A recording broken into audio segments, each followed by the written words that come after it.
Assalamualaikum warahmatullahi wabarakatuh. Perkenalkan, saya Siti Khadijah. Nanti kalian bisa panggil Bu Siti atau Bu Khadijah, terserah kalian. Nah, saya guru PPKN di sini. Kali ini kita akan belajar mengenai materi Ketentuan Undang-Undang Dasar Negara Republik Indonesia tahun 1945 mengenai warga negara dan penduduk. Nah, ini materi-materi yang akan dipelajari, yaitu ada 6. Seperti kalian ketahui bahwa unsur berdirinya suatu negara itu ada salah satunya yaitu rakyat, di mana rakyat itu termasuk warga negara dan penduduk. Rakyat sendiri itu apa? Rakyat adalah keseluruhan manusia yang ada dalam wilayah suatu negara dan dikenai kekuasaan secara langsung dari berbagai kegiatan yang dilaksanakan oleh pemerintah negara. Seperti itu. Jadi, warga negara dan penduduk itu adalah disebut rakyat. Perbedaannya apa? Nah, menurut Undang-Undang Dasar Negara Republik Indonesia tahun 1945, Pasal 26 ayat 1, warga negara ialah orang-orang bangsa Indonesia asli dan orang-orang bangsa lain yang disahkan dengan undang-undang sebagai warga negara. Kalau penduduk itu ada di pasal 26 ayat 2 Undang-Undang Dasar, ialah warga negara Indonesia dan orang asing yang bertempat tinggal di Indonesia. Jadi, intinya, warga negara itu adalah orang-orang bangsa Indonesia asli dan orang-orang warga bangsa lain yang disahkan oleh undang-undang. Jadi, asalkan dia sudah disahkan sebagai warga negara oleh negara Indonesia, dia disebut warga negara. Tapi kalau penduduk, itu adalah orang-orang yang berdomisili di Indonesia. Nah, ilustrasinya seperti ini. Apakah setiap warga negara itu digolongkan sebagai penduduk? Dan sebaliknya, apakah setiap penduduk itu sudah pasti warga negara? Belum tentu. Nah, kalau misalkan dia orang Indonesia asli dan dia tinggal atau berdomisili di Indonesia, nah dia WNI sekaligus penduduk Indonesia. Tapi kalau dia WNI tapi tidak tinggal di Indonesia, apakah dia juga penduduk Indonesia? Tidak. Nah, contohnya adalah pegawai kedaulatan RI di luar negeri atau TKI. Nah, mereka itu secara undang-undang dikategorikan sebagai warga negara, tapi karena dia tidak tinggal di Indonesia, maka dia tidak dikategorikan sebagai penduduk. Begitu juga dengan turis, peneliti, mahasiswa. Nah, mereka domisili tinggalnya di Indonesia untuk sementara, tapi karena dia tidak disahkan dengan undang-undang, maka dia tidak dikategorikan sebagai warga negara. Seperti itu. Nah, orang asing itu ada imigran dan non-imigran. Kalau imigran itu, kalau misal dia ada keinginan untuk menetap di Indonesia, nanti ada prosesnya. Atau non-imigran itu kalau seperti turis tadi, yang hanya sementara. Seperti itu. Selanjutnya, ketentuan hukum tentang kewarganegaraan. Seperti sudah disinggung di depan bahwa ketentuan mengenai warga negara dan penduduk itu ada di pasal 26 ayat 1 Undang-Undang Dasar Negara Republik Indonesia tahun 1945 ayat 1 sampai 3. Ayat 1 itu tentang warga negara, ayat 2 tentang penduduk, ayat 3 tentang hal-hal mengenai warga negara dan penduduk itu diatur dalam undang-undang, yaitu undang-undangnya Nomor 12 tahun 2006 tentang Kewarganegaraan Republik Indonesia. Nah, di sini ditampilkan ada 3. Selanjutnya nanti kalian bisa baca sendiri di undang-undang yang sudah disebutkan. Asas-asas kewarganegaraan. Nah, jadi asas-asas itu apa? Bagaimana cara menentukan masuk tidaknya seseorang dalam golongan warga negara dari suatu negara tertentu? Nah, itu pada umumnya ada 2. Asas ius sanguinis dan asas ius soli. Asas ius sanguinis itu kewarganegaraan seseorang ditentukan karena keturunan. Kalau asas ius soli itu kewarganegaraan seseorang ditentukan berdasarkan tempat kelahiran.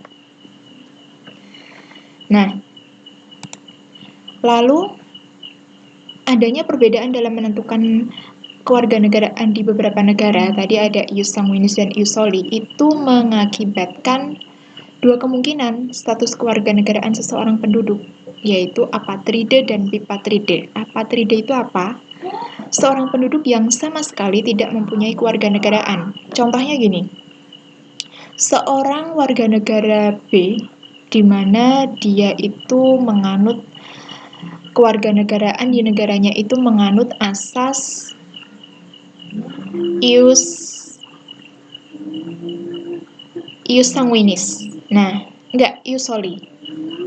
Jadi, seorang warga negara yang kewarganegaraannya itu menganut asas ius soli, yaitu tempat kelahiran, dia melahirkan seorang anak di negara yang menganut asas ius sanguinis atau keturunan. Nah, anak yang dilahirkan itu status kewarganegaraannya itu apatride, tidak mempunyai kewarganegaraan. Karena apa? Karena orang tuanya kan menganut asas kewarganegaraan berdasarkan tempat, sedangkan dia melahirkan di tempat negara yang menganut asas keturunan. Nah, sehingga anaknya itu tidak punya kewarganegaraan. Begitu juga kalau bipatride, yaitu seorang penduduk yang mempunyai dua macam kewarganegaraan sekaligus. Jadi, seorang anak yang orang tuanya itu menganut asas ius sanguinis atau berdasarkan keturunan, lahir di negara yang menganut asas ius soli, seperti itu, tempat. Jadi dari orang tuanya sendiri sudah membawa asas, yaitu karena keturunan, dimanapun dia akan melahirkan, maka anaknya itu akan dianggap sebagai negara seperti orang tuanya dan lahir di negara yang menganut asas ius soli atau tempatnya. Jadi dia di negara asal orang tuanya diakui sebagai warga negara, di tempat ia dilahirkan juga diakui. Jadi dia punya dua kewarganegaraan. Itu kalau bipatride. Lalu bagaimana? Dia punya hak opsi, yaitu hak untuk memilih suatu kewarganegaraan. Anak yang lahir di yang mempunyai dua kewarganegaraan dari tadi mempunyai hak opsi, yaitu untuk memilih. Kalau hak yang satunya yaitu hak repudiasi, yaitu hak untuk menolak suatu kewarganegaraan. Stelsel pasif.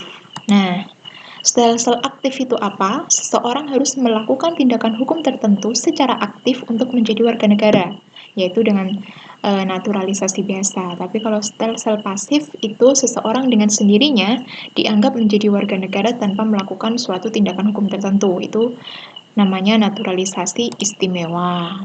Hak opsi itu dalam stelsel aktif untuk memilih, hak repudiasi itu di stelsel pasif, yaitu untuk menolak suatu kewarganegaraan. Bagaimana dengan Indonesia? Nah, kalau Indonesia itu menurut Undang-Undang Nomor 12 Tahun 2006 itu menganut asas ius sanguinis, yaitu keturunan, asas ius soli secara terbatas, asas kewarganegaraan tunggal, dan asas kewarganegaraan ganda terbatas. Nah, syarat-syarat pewarganegaraan Indonesia. Pewarganegaraan itu apa? Setiap kata yang ada imbuhannya pe dan akhiran an itu berarti proses. Jadi, contohnya penyisiran. Nah, penyisiran itu adalah proses menyisir. Sama juga dengan pewarganegaraan, itu proses untuk mendapatkan kewarganegaraan kayak gitu. Itu ada naturalisasi biasa dan naturalisasi istimewa. Syarat-syaratnya apa? Naturalisasi biasa syaratnya ada 8. Bisa dibaca ini satu-satu. Nanti PowerPoint ini akan saya share di kelas kalian masing-masing atau di WA group seperti itu. Nah, bagaimana hilangnya kewarganegaraan Indonesia? Menurut undang-undang yang tadi sudah saya sebutkan, bahwa Undang-Undang Nomor 12 Tahun 2006 yang mengatur tentang kewarganegaraan Indonesia, itu salah satunya hilangnya kewarganegaraan Indonesia itu karena memperoleh kewarganegaraan lain atas kemauannya sendiri. Dan nanti bisa kalian baca, ada 9. Nah, lalu apa sih kedudukan WNI itu? Kedudukan warga negara itu sangat jelas dinyatakan dalam pasal 27 ayat 1 sampai dengan 3. Dan pasal-pasal lain dalam undang-undang, karena undang-undang itu kan memang mengatur tentang banyak hal, termasuk salah satunya hak dan kewajiban warga negara. Nah, kedudukannya yaitu Segala warga negara bersamaan kedudukannya di dalam hukum dan pemerintahan dan wajib menjunjung tinggi hukum dan pemerintahan itu dengan tidak ada kecualinya. Tiap-tiap warga negara berhak atas pekerjaan dan penghidupan yang layak bagi kemanusiaan. Yang ayat 3, setiap warga negara berhak wajib dan ikut serta dalam upaya pembelaan negara. Jadi berdasarkan pasal ini, itu jelas bahwa kedudukan warga negara itu dalam hukum dan pemerintahan adalah sama. Seperti itu. Jadi, seperti itu materi mengenai warga negara dan penduduk. Nanti tugas akan di-share melalui pemberitahuan selanjutnya. Seperti itu, terima kasih. Apabila ada kekurangan, saya mohon maaf yang sebesar-besarnya. Saya akhiri, wabillahi taufiq wal hidayah. Wassalamualaikum warahmatullahi wabarakatuh.